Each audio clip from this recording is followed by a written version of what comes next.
Bonjour, chers étudiants. Aujourd'hui, on va essayer toujours dans le cadre de la continuité de notre révision du chapitre relatif à l'impôt sur les sociétés. Aujourd'hui, je vais essayer d'analyser comment peut-on calculer l'impôt sur les sociétés et son paiement. Bien sûr, je vous renvoie vers la vidéo précédente, impôt sur les sociétés partie 2, dans laquelle on a essayé de déterminer le résultat fiscal et on a montré le passage du résultat comptable au résultat fiscal après rectification fiscale des produits et des charges.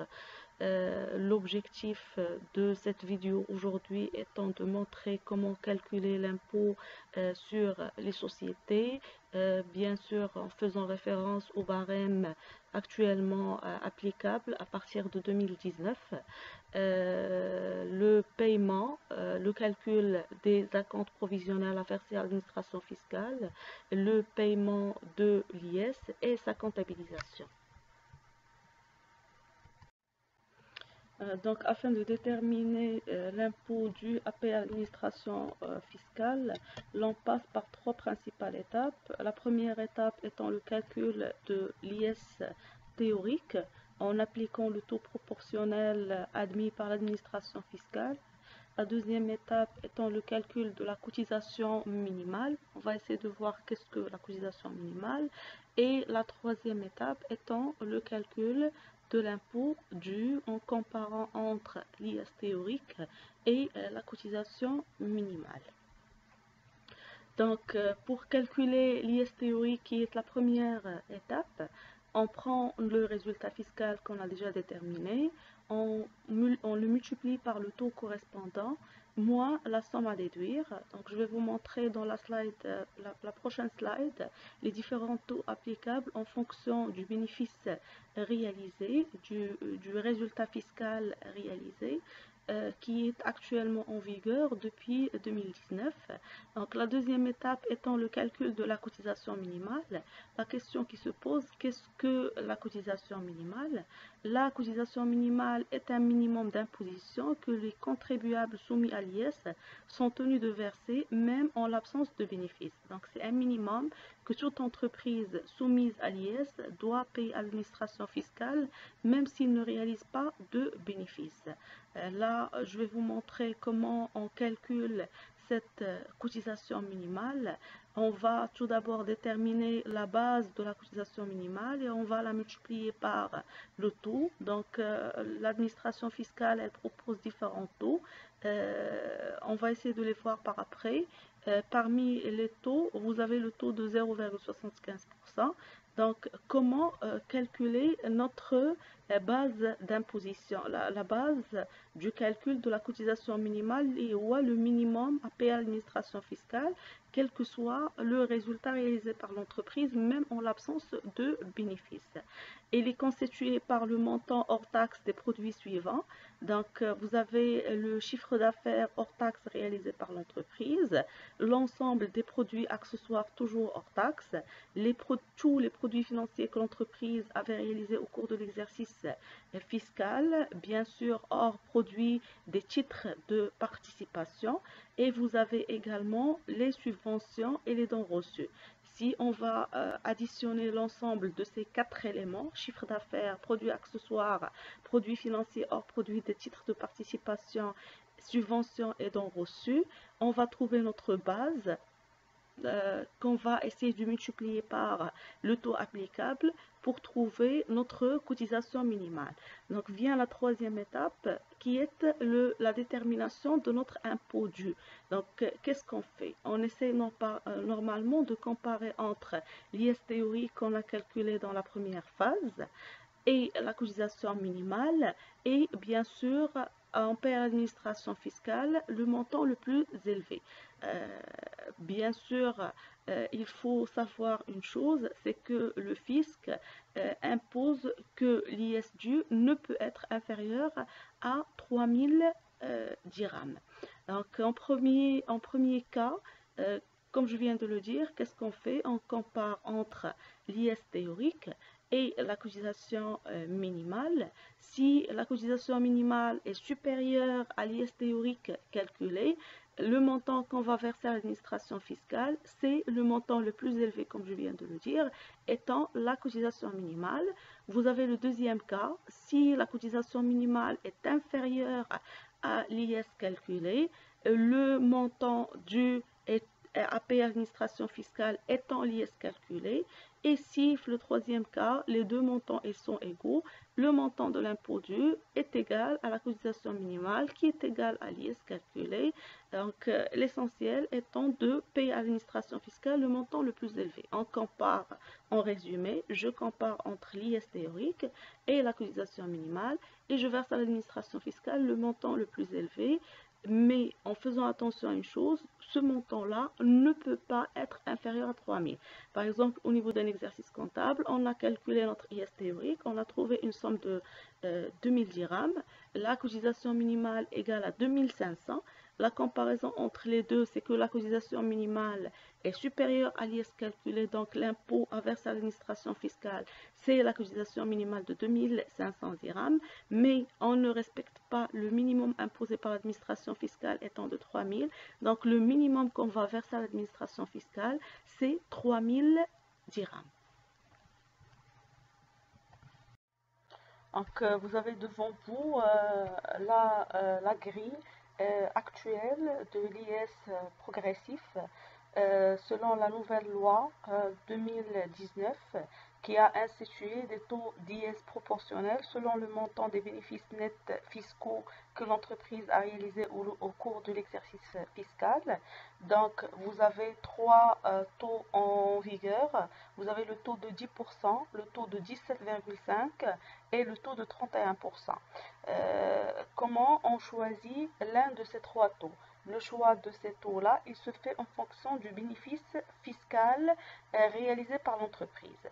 Donc, si le bénéfice fiscal est inférieur ou égal à 300 000 dirhams, on applique un taux proportionnel de 10% et on déduit une somme de 0 dirham. On va essayer de voir comment on fait le calcul à travers notre mise en situation.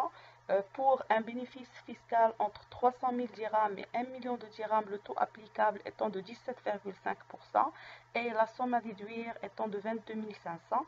Et pour un bénéfice fiscal supérieur à 1 million de dirhams, le taux applicable est de 31% avec une somme à déduire de 157 500 dirhams. Alors, comme je viens de le dire, afin de calculer l'IS dû à verser à l'administration fiscale, il faut comparer entre l'IS dû théorique en appliquant le taux progressif émis par l'administration fiscale et en comparant, je viens de le dire, entre l'IS théorique et la cotisation minimale. La cotisation minimale, pour calculer la cotisation minimale, je viens de déterminer, de vous montrer quelle est sa base de calcul composée de 4 produits réalisés par l'entreprise. Vous avez différents taux applicables. Normalement, le taux normal de la cotisation minimale est de 0,75%. Toutefois, on a différents taux qui ont été fixés par l'administration fiscale. Vous avez le taux de 0,25% qui est applicable pour les professions commerciales, industrielles, artisanales et des promotions immobilières dont les prix sont réglementés, qui vont avec des prix fixés par l'État. Vous avez le deuxième taux de 6% pour les professions libérales. Et vous savez, c'est quoi une profession libérale? Comme je viens de le dire tout à l'heure, en aucun cas la cotisation minimale ne peut être inférieure à 3000 dirhams. Normalement, le taux que l'on applique, c'est le taux normal de 0,75%. comment je choisis, est-ce que c'est 0,75, 0,25 ou bien 6%, en fonction de l'activité de l'entreprise. Si on ne donne aucune information au niveau des données de l'exercice, on ne vous dit pas par exemple que l'entreprise réalise une activité industrielle dont le prix est réglementé ou bien il réalise une activité, une profession libérale, c'est le cas normal. Là, on va appliquer le taux de 0,75%. C'est une entreprise normale qui n'applique pas des prix réglementés, qui n'exécute pas une profession libérale, c'est 0,75% automatiquement. Et si ce n'est pas le cas et on a précisé au niveau de l'énoncé de l'exercice l'activité de l'entreprise, donc vous avez le choix, c'est soit 0,25, soit c'est 6%. Et retenir en tête que la cotisation minimale ne peut en aucun cas être inférieure à 3000 dirhams.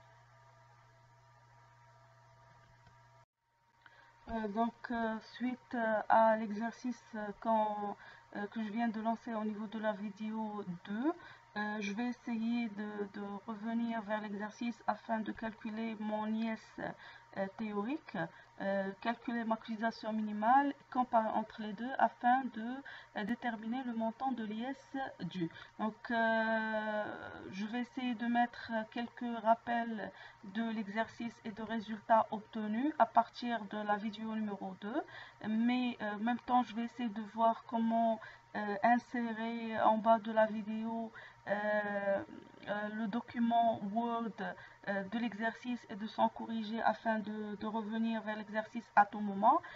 Donc je rappelle que le résultat fiscal que l'on a obtenu, c'est 420 000 dirhams 140. Donc, comme je viens de le dire, la première étape étant le calcul de l'IS théorique en multipliant le résultat fiscal par le taux, donc 420 000 dirhams 140 fois 14,5% et en retranchant la somme à déduire. Donc pourquoi j'ai pris le taux de 17,5%? Donc si vous allez revenir vers le tableau de l'IS, le barème, vous allez trouver qu'on a trois taux, le taux de 10%, de 17,5% et de 31%. Le taux, il dépend de la tranche à laquelle appartient notre résultat. Donc, inférieur à 300 000 dirhams, c'est 10%. Entre 300 000 et 1 million de dirhams, c'est 17,5. C'est notre cas parce qu'on a réalisé un bénéfice de 420 000 dirhams 140. Donc, on va appliquer un taux de 17,5%. Et en troisième cas, si le résultat est supérieur à 1 million de dirhams, on applique un taux de 31%, bien sûr en appliquant les sommes à déduire. Donc notre 420 000 dirhams 140 fois 17,5% moins 22 500, ça nous donne 51 025. Ça, c'est notre IS théorique. Donc, pour calculer la cotisation minimale et la comparer avec l'IS théorique, il nous faut tout d'abord déterminer la base de la cotisation minimale. Là, je vous fais référence à l'exercice de notre mise en situation. Parmi les produits de l'exercice, vous avez les ventes hors taxes de 12 450 000 dirhams. Vous avez les intérêts nets de l'ordre de 67 300 dirhams, les dividendes perçus de l'ordre de 60 250 et les produits de cession 326 000 et 158 300. Ça dépend de deux types d'immobilisation. Si vous voulez plus de détails, vous pouvez revenir vers l'exercice, vers l'énoncé de l'exercice.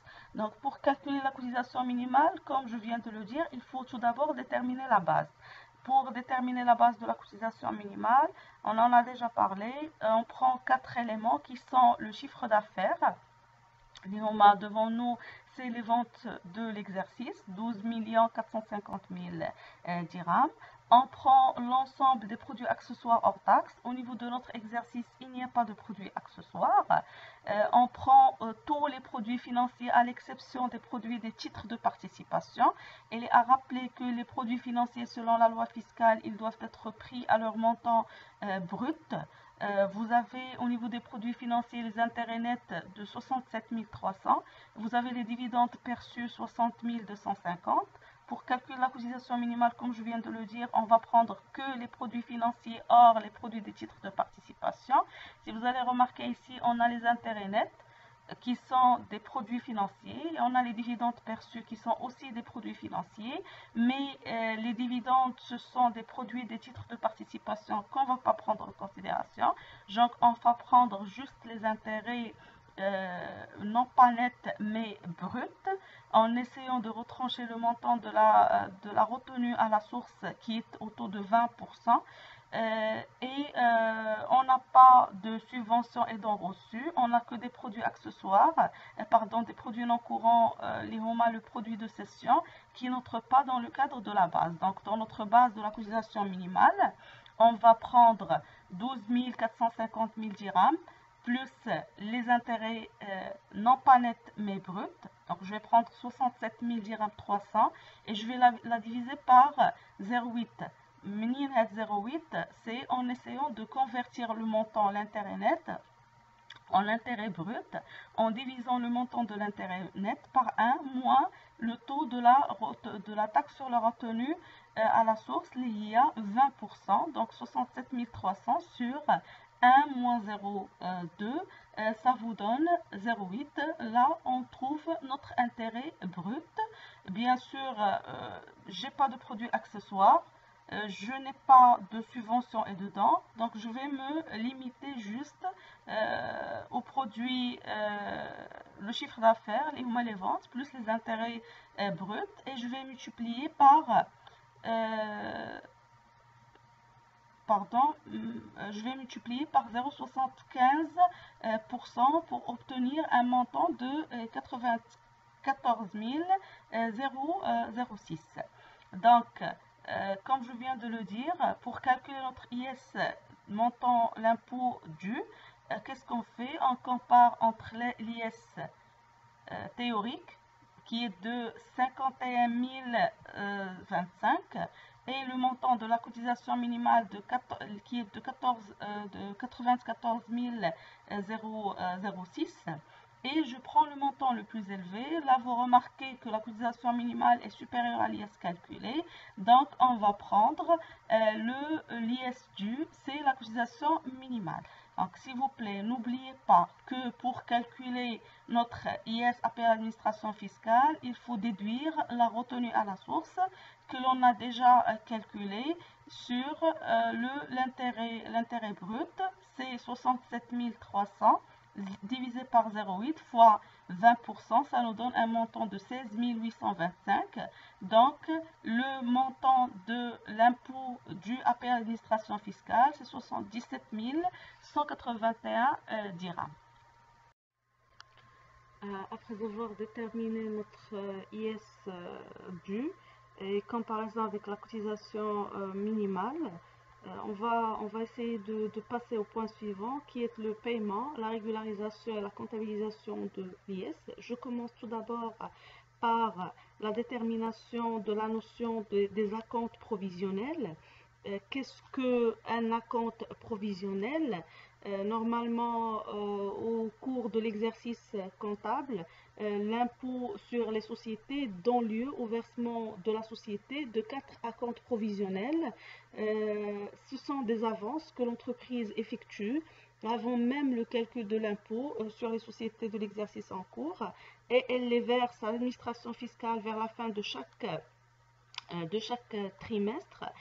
Comment on les calcule? Ils sont égaux à 25% du montant de l'impôt dû au titre du dernier exercice clos, qu'on appelle l'exercice de référence. Ces acomptes-là, ils sont payés avant l'expiration du 3e, 6e, 9e et 12e mois à partir du début de l'exercice. Pourquoi on calcule ces acomptes-là? Pour faire une avance à l'administration fiscale, et par après, on essaye de comparer entre les acomptes déjà versés à l'administration fiscale et l'IS effectivement dû vers la fin de l'exercice comptable.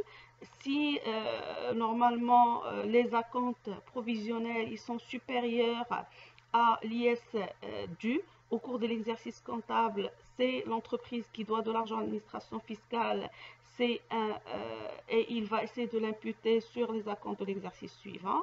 Et si c'est l'inverse, c'est-à-dire que les acomptes provisionnels ils sont inférieurs à l'impôt effectivement dû au cours de l'exercice, l'entreprise doit payer un supplément à l'administration fiscale avant la fin du premier trimestre de l'année suivante, c'est-à-dire de l'année N plus 1. Ne vous inquiétez pas, on va essayer de voir ça en détail avec l'exemple chiffré. Donc, avant de passer à ces types de régularisation, je vais rappeler tout d'abord le principe comptable de la comptabilisation des acomptes provisionnels. Les acomptes provisionnels, comme je viens de le dire, constituent une créance sur l'État. Ce sont des avances qu'on verse à l'administration fiscale. On va débiter le compte 3453 à compte sur impôt sur les résultats et en créditant bien sûr un compte de trésorerie correspondant, c'est soit la banque, soit la caisse, le moyen avec lequel on a versé les acomptes à l'administration fiscale.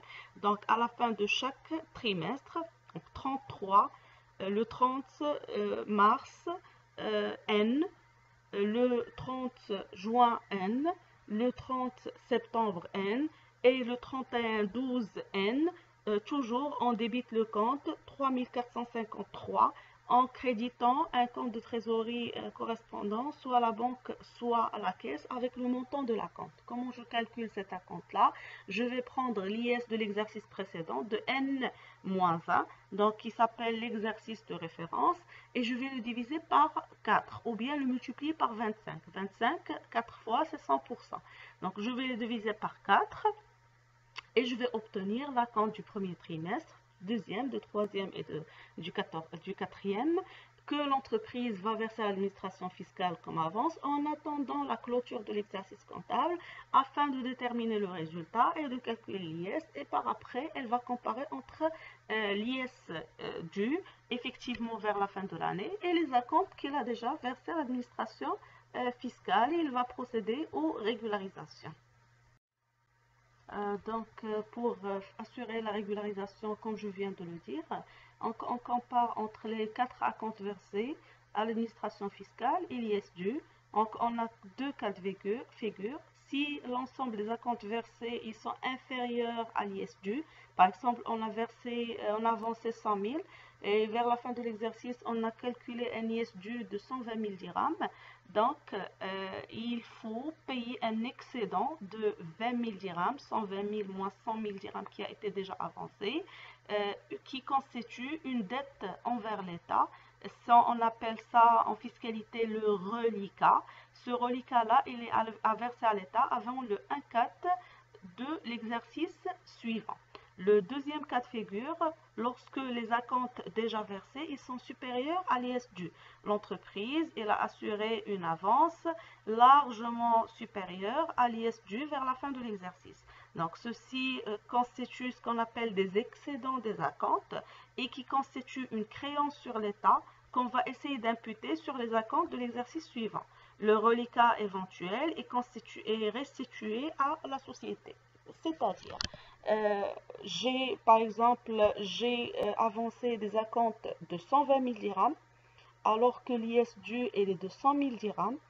Normalement, logiquement parlant, je ne dois à l'État que 100 000 dirhams, alors que j'ai avancé les 20 000 dirhams. Donc, l'État, il ne va pas me restituer directement le montant, mais sur les acomptes que je vais faire pour l'exercice N plus 1, je vais imputer l'ensemble de cette créance-là, ce que je dois à l'État lié à 20 000 dirhams, aux acomptes de l'exercice N plus 1. On va essayer de voir ça en détail avec l'exemple chiffré. D'ailleurs, notre exemple chiffré, notre exemple chiffré, c'est plus vers le cas numéro 2, où l'ensemble des acomptes versés est supérieur à l'IS dû. Donc, si on va revenir à notre exemple chiffré, les acomptes provisionnels qu'on a déjà versés à l'administration fiscale au cours de l'exercice 2019, c'est 145 000 dirhams 350. L'IS dû au cours de l'exercice 2019 qu'on vient de calculer, c'est 77 181.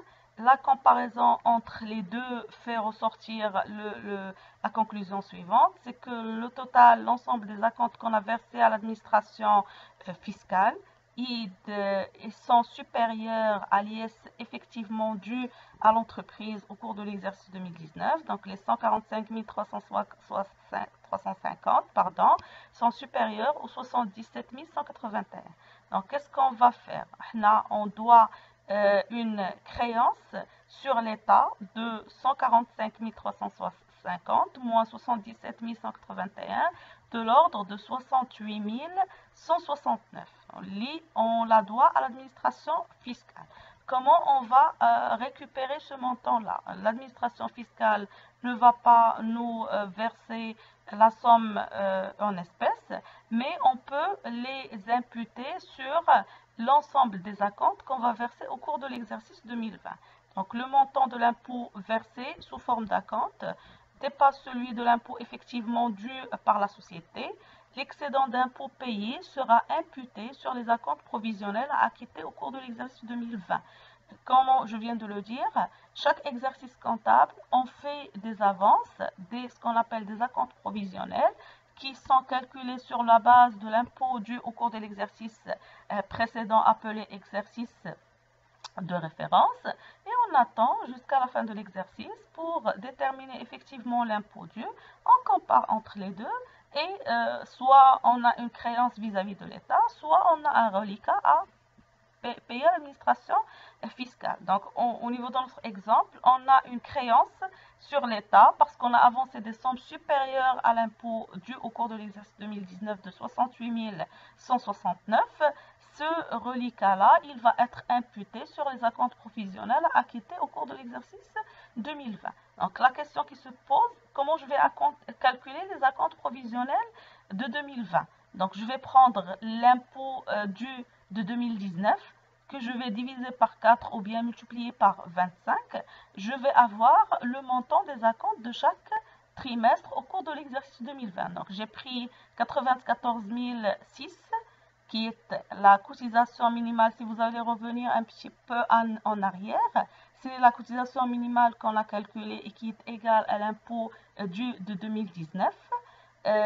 Qu'on va diviser par 4 pour déterminer le montant des acomptes. Vous allez me dire pourquoi ce n'est pas devant nous la deuxième ligne du diapositive, c'est 77 181. Pourquoi machine 77 181? Si vous allez revenir un petit peu en arrière, pour trouver avec les 61 180, on a retranché le montant de la retenue à la source qui est un crédit d'impôt que l'on doit à l'administration fiscale. Donc, il a été retenu, mais pour calculer les acomptes provisionnels, on les calcule sur l'IS avant de déduire le montant de la retenue à la source. Donc, on a une créance vis-à-vis de l'État de 68 169, donc, qui est la différence entre les acomptes qu'on a versés et l'impôt effectivement dû au cours de l'exercice 2019. On a calculé nos acomptes provisionnels de 2020 que l'on doit verser à l'administration fiscale avant le 30 mars 2020, 30 juin 2020, 30 septembre 2020 et 30 ou la 31 décembre 2020. Qui est de 23 502. On doit les payer, mais on sait très bien que l'on doit à l'administration fiscale 68 169 dirhams. Comment on va faire pour les imputer et pour payer nos acomptes provisionnels? Donc, comme je viens de le dire, les acomptes provisionnels, vous voyez là, vous avez le tableau. Le premier acompte, c'est 23 502. Le deuxième, de même. Le troisième, toujours 23 502. La même chose pour le quatrième acompte. Là, on va essayer de prendre de ce qu'on doit à l'administration fiscale. Normalement, je vais prendre des 68 169, 23 502. Donc, je vais rien payer à l'administration fiscale parce que déjà, je lui dois une somme de 68 169. L'IRDIS منها 23 502 que je vais payer 31/3/2020. La même chose pour le 36/2020. Je ne vais rien payer parce que je dois toujours à l'administration fiscale. Donc, si j'additionne les 23 502 du premier trimestre et du deuxième trimestre, et je vais le retrancher de ce que je dois à l'administration fiscale, je lui dois encore 21 165 dirhams. Vous les voyez au niveau de la troisième ligne, la troisième ligne avec la troisième colonne, 21 165. Le renvoi 1, c'est la somme que je dois, liée 68 169, moins le premier acompte et le deuxième acompte. Il me faut, je dois encore à l'État 21 165, mais je dois verser un acompte de 23 502. Donc, je vais payer ce qu'on appelle un reliquat de la différence entre les 23 502 et les 21 165 que je dois toujours à l'administration fiscale. Donc, je vais payer un supplément de 2337 le 30/9/2020. Donc, à l'arrivée le quatrième acompte, je ne dois plus à l'administration fiscale, plus rien. Ce qui a été des 68 169, je l'ai déjà épuisé, 23 502 le premier trimestre, 23 502 le deuxième trimestre et 21 165 le troisième trimestre. Donc, le quatrième trimestre, je vais payer à l'administration fiscale 23 502 dirhams. Et vous voyez là comment j'ai fait les imputations de ce que je devais à l'État sur ce que je devais avancer à l'administration fiscale en 2020. Il nous reste un dernier point étant la comptabilisation de l'IS. Normalement, on comptabilise tout d'abord, on constate tout d'abord la compte provisionnelle. Je l'ai déjà annoncé au niveau des slides précédentes, en débitant le compte 3453, un compte sur impôt sur le résultat, et en créditant le compte de trésorerie qui a fourni la ressource, soit la banque, soit la caisse.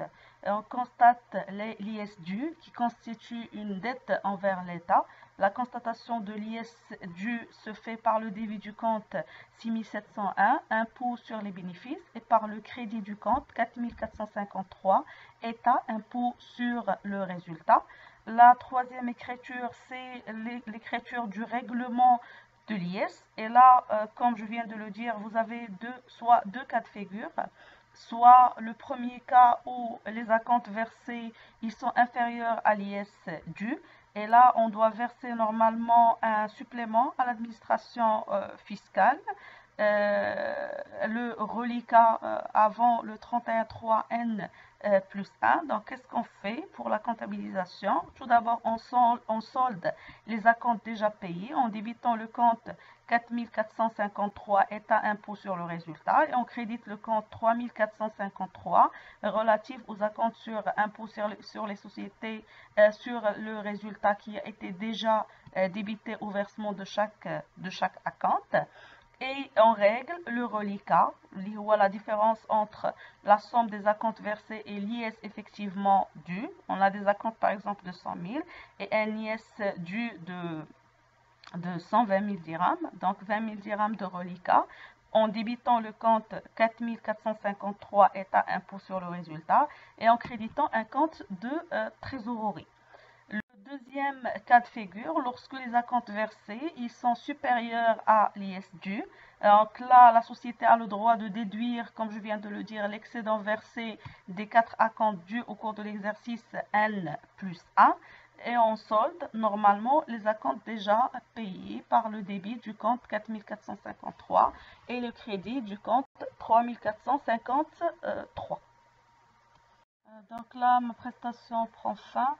J'espère que j'ai arrivé à répondre à la totalité de vos interrogations. Donc, dans la continuité toujours, je vais essayer de poster une nouvelle vidéo dans laquelle je vais mettre un exercice encore, une mise en situation afin de travailler un exercice complet depuis le début vers la fin. Merci pour votre attention.